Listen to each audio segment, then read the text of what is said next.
abanyagihugu bitorere muri icyo butunzi. Imigambwe ntiyubahirizwe mu burenganzira bwayo, hanyuma ije mu ihiganwa atawucishwa ku giti, atawucishwa ku ibuye, abatwari bataburabuza abana bariya, hanyuma bareke uburenganzira abanyagihugu kwihitiramo ibyo bumva yuko biza byishura ku bibazo byabo.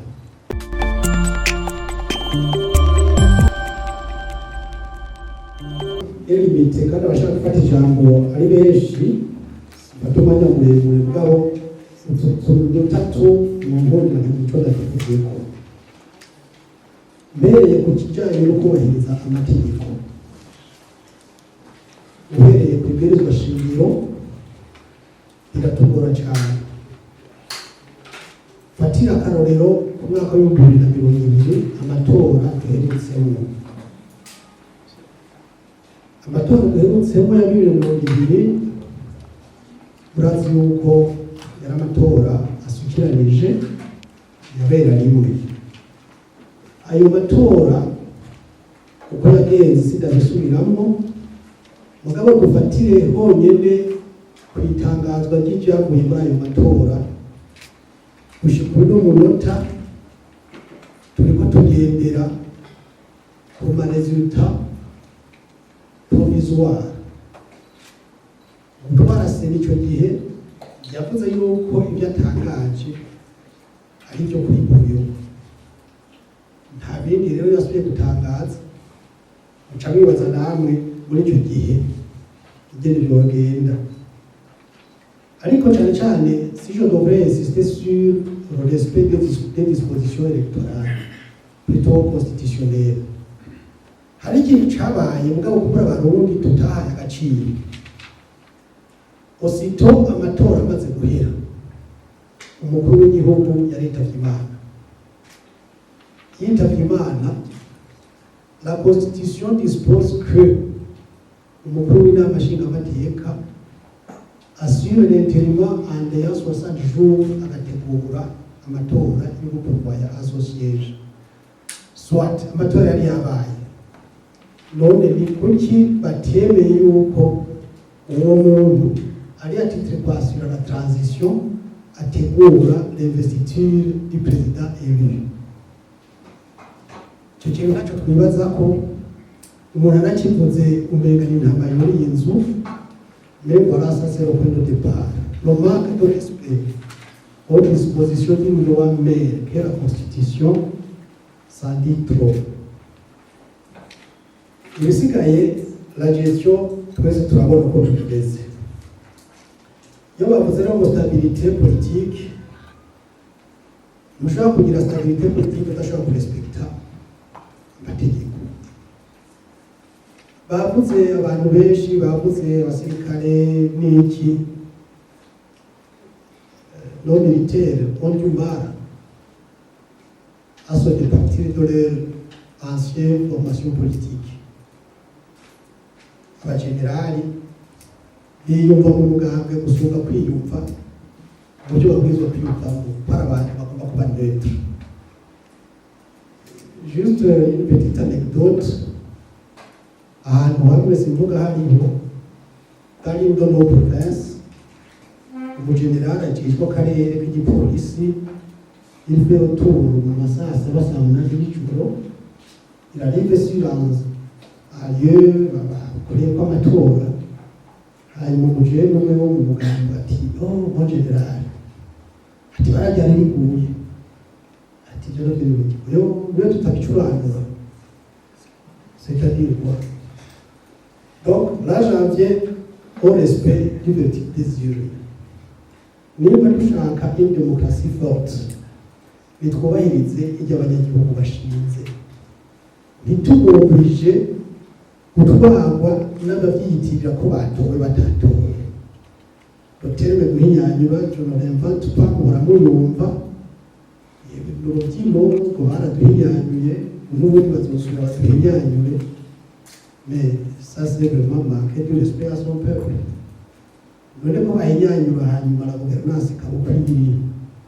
Finalement, est-ce qu'on a des égards pour sa nation?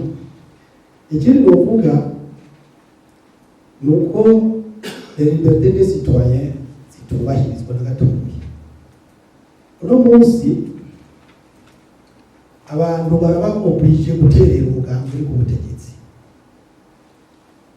utabuterereye tibora patwaso tibora patwaso ukaterera sumenasi turwa.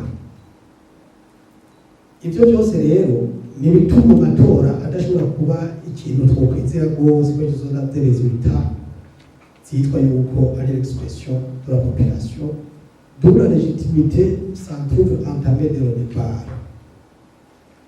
Hanyuma ngarutse ku cyo respecta amategeko, imigambwe irinjirirwa n'umugambi uri ku butegetsi à travers l'administration bien sûr et l'appareil judiciaire bakoresha ingufu contre les gens de l'opposition pour les forcer soit à adhérer au parti au pouvoir, soit à collaborer avec lui. Mugabo les libertés d'association devraient faire à ce que umuntu nimba yahisemo umugambi X ubundi agahitamo umugambi Y atawo bihohwa. Byategerezwa kandi kubahiriza amategeko uko ari. Le scandale yabaye avec le parti CNL nta n'umwe atayizi. Pour certains c'était une aubaine, mugabo malheureusement sinzi yuko biri kuba twavansa na buhoro buhoro. Hanyuma ikindi rero nuko uno munsi mwabuze ikintu cya espace politique cya tolerance politique, imigambi 30 n'ingahe uno munsi nimurabe abantu bariko baradisparesa baporte dispare. N'uyu munsi bijoro janta yuko mu Cankuzo hari umuntu bagiye bakamenera inzu saa 5 y'ijoro, et personne n'est intervenu bakamushiramo uruhare bagatwara destination inconnue. Joli pour le matin yuko abantu kuri CTP bariko bifatira kaho muri mu Cibitoke dimanche haza umuntu barongo imbonera kuri province timwebwe rero ndabafashe aho bakabambara bakaja gufunga ibintu kamwe n'ibyo byoteza imbere demokrasi gute twese tukaja mu matora ari yapeze koma. Ikindi nuko par rapport aux élections proprement dites, mwabuze byinshi ibyo abamandataire by'abakiri tout ça, est-ce que ce ne serait pas plutôt ibintu byo kwambirisa gusa lorore yabo barayijura rero? Muri 2020 habaye ibintu byinshi aho bumva abantu bagiye gutorera abantu bapfuye. Le ministre de l'Intérieur au mois de janvier de l'année passée, il nous promet yuko bazogira une identité biométrique. Même turiga le code électoral, il y a une société qui est fin prête pour ça, ati karangamuntu biométrique kagiye kuboneka, ça limiterait peut-être les fraudes. Mugabo on nous dit yuko ivyo il faut oublier, kubandanya avec ya carte ya kera. Icyo bigamije ntumbatse. Mugabo icyo twabonye nuko mu matora aheze umuntu yaratora agaruka kongera agatora.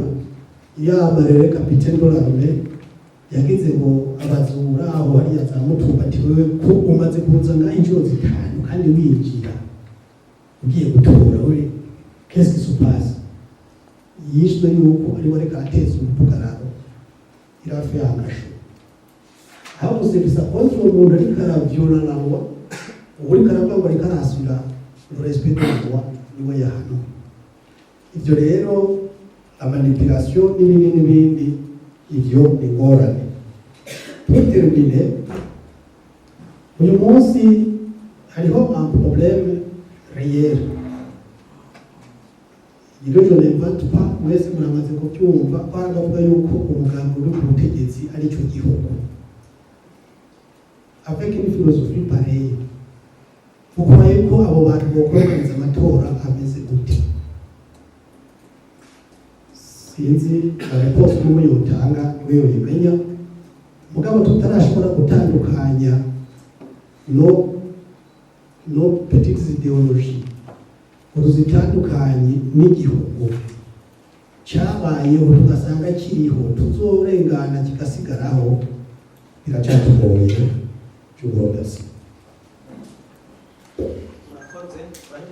Abanyagihugu bitorere muri cyose imigambwe ntiyubahirizwe mu burenganzira bwayo, hanyuma ije mu ihiganwa atawucishwa ku giti atawucishwa ku ibuye, abatwari bataburabuza abana bariya, hanyuma bareke uburenganzira abanyagihugu kwihitiramo ibyo bumva yuko biza byishura ku bibazo byabo.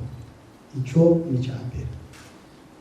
Ikigira kabiri, babivuze muri exposé batweretse hariya, ubutungane ni urwego rufasha muri sosiyete iyo ari yo yose, haba muri sosiyete monopartiste cyangwa multipartiste.